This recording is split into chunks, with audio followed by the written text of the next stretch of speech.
All right, class, we are going to be talking about the monuments in Washington, D.C. At the end of May, we are going on our Washington, D.C. trip.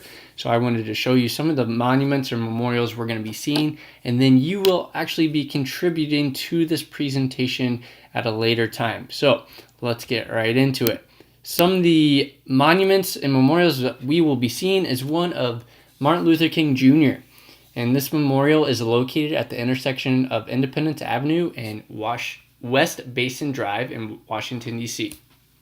The memorial was to honor the Civil Rights Act of 1964 and the leadership of the civil rights activist Martin Luther King Jr. Now, we've been talking a little bit about Martin Luther King Jr. with Black History Month, and we're going to be talking more about the significance of Martin Luther King Jr. and other things that were happening in the United States. So Martin Luther King Jr. was the very first African American to be honored with a memorial at the National Mall. Where the National Mall is where a lot of these other monuments and memorials that we will be visiting will be located.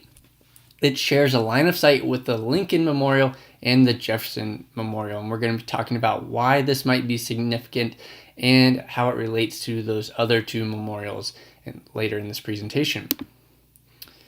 The next is the Lincoln Memorial. The Lincoln Memorial is located at the National Mall in Washington, D.C., and it sits across from the Washington Monument.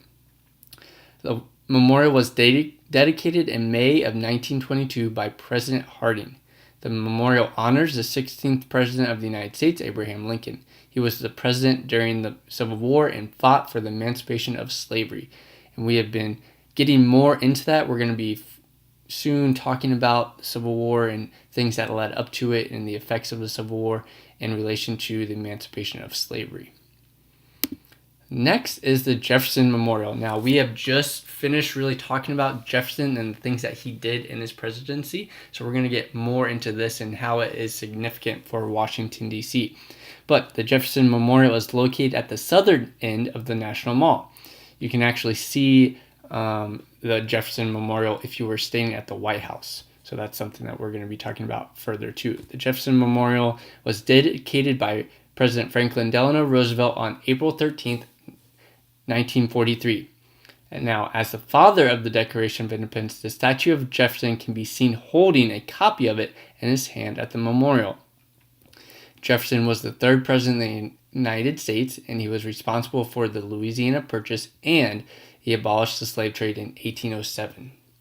Now, in this presentation, I've included some of the resources I use. I use the National Park Service a lot to get some information about these memorials, like where it was located, what memorials were close to it, and when it was dedicated, and things like that. The photos I found were from Flickr, and then I gave